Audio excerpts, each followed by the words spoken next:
We just discussed hypothesis testing for a population mean when sigma, the standard deviation of the population, is known. But remember what we concluded about sigma being known. When would that ever happen? When would we ever not know the mean of the population? When would we be forced to take a sample to draw conclusions about a population mean when the standard deviation of the population was known? It's hard enough to wrap our heads around the standard deviation measure in the first place, let alone knowing what it is for a population when we don't even know the population mean. We said it was unrealistic to ever think we'd know the population standard deviation or variance. Instead, odds are we're going to have to estimate the population standard deviation from a sample. Our sample of size n will give us both y bar and s. When that situation arises, we have three cases to consider. The first case is when the population is normally distributed and we use the t-distribution no matter the size of the sample.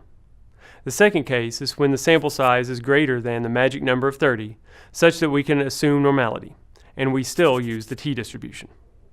In the third case, a non-normal population and a small sample size keep us from assuming normality, therefore we use the non-parametric techniques that we'll discuss later in the course. Recall from the previous unit on confidence intervals that a t-distribution is a bell-shaped distribution with many of the same properties of the normal distribution, but it's tailored to the situation where we estimate sigma using s. We use a t-value in the calculation of the test statistic t0. The interpretations of the critical value and p-value approaches are the same for the t-distribution as they were for the z-distribution. For the critical value approach, the critical value is found from looking up the t-value associated with alpha for a one-tail test or alpha over 2 for a two-tail test. For the p-value approach, the probability of the tail or tails associated with the test statistic are found with the t-tables. And the value of the test statistic, t0, should look familiar. It's the difference between y bar and mu divided by s over root n. The same kind of interpretation holds. How different is the sample evidence from the hypothesized value in standard deviation units, where the standard deviation is measured with s, not sigma? Let's take a look at an example.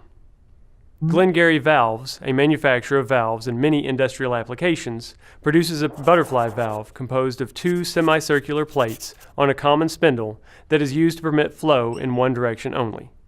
The semicircular plates are supplied by a vendor with a specification that the plates have a tensile strength of 5 pounds per millimeter. A universal testing machine was used to test the tensile strength for a random sample of 20 such plates. As a quality control manager at Glengarry Valves, say you're going to change vendors if the tensile strength for the valve plates is less than 4.8 pounds per millimeter. Let's try to determine if a vendor change needs to be made with 95% confidence.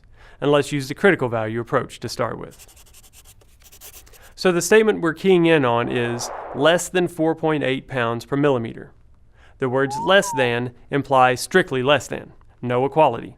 So less than 4.8 pounds per millimeter must be in the alternative hypothesis. The statement that contains equality, greater than or equal to 4.8 pounds per millimeter, must be in the null hypothesis. As we're testing a population mean when sigma is unknown, we'll use a t-distribution. The degrees of freedom for the t-distribution are 20 minus 1, or 19. The less than sign in the alternative hypothesis suggests that the test is a lower tail test, so the rejection region consisting entirely of alpha will be in the lower tail. Recall that the t-distribution is symmetric, so looking up a value of 0.05 in the upper tail gives us the positive form of the critical value, which is 1.729. Naturally, we're dealing with a lower tail test, so the critical value will be negative 1.729. The mean tensile strength of the 20 sample plates is 4.69 pounds per millimeter, with a standard deviation of 0.256 pounds per millimeter. Therefore, the test statistic t0 is 4.69 minus 4.8 divided by 0.256 over root 20. That is, the sample mean 4.69 is 1.92 standard deviations to the left of 4.8. When we compare the test statistic to the critical value, we see that negative 1.92 lies in the rejection region, beyond negative 1.729. As such, we reject the null hypothesis, and conclude that the mean tensile strength of the butterfly valve plates provided by our supplier is less than 4.8 pounds per millimeter. We draw this conclusion with 95% confidence. As such, we should find a new supplier to more effectively meet specifications. Let's take a look at another example and use the p-value approach. Say you're production engineers at Glen Ross Roasters, and suppose you have purchased a filling machine for bags of pumpkin spice coffee that is supposed to fill each bag with 16 ounces of coffee. Assume that the weights of bag fills are approximately normally distributed. A random sample of 12 bags was collected and weighed, and we want to know if our filling machine works as advertised. What would the hypotheses be for this problem?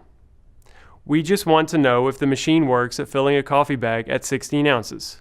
If the fill is too much, we lose money by providing too much coffee for the marketed size. If the fill is too little, customers may balk at not getting their money's worth. So in this case, we want to know if the average fill is equal to 16 ounces or not equal to 16 ounces. Naturally, equality must be in the null statement, and the alternative would be strict inequality. Since we're dealing with a population mean when the population standard deviation is unknown, we use a t-distribution for our test statistic. The mean fill of the 12 sample coffee bags is 15.93 ounces, and the standard deviation is 0.176 ounce. Test statistic T0 is 15.93 minus 16 divided by 0.176 over root 12. That's negative 1.38. Now to calculate the p-value. Let's look at the tail associated with negative 1.38.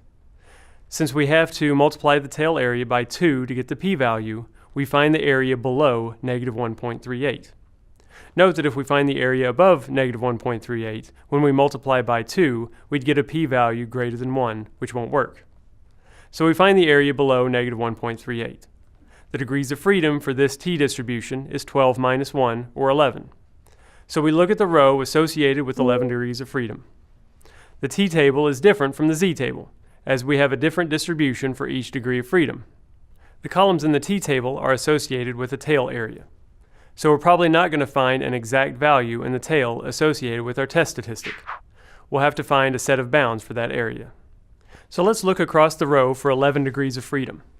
The first t-value is 1.363, and it's associated with 0.1 in the tail. The next t-value over is 1.796, and it's associated with 0.05. The magnitude of our test statistic is 1.38, which lies between 1.363 and 1.796. That means the tail area must be between 0.05 and 0.1.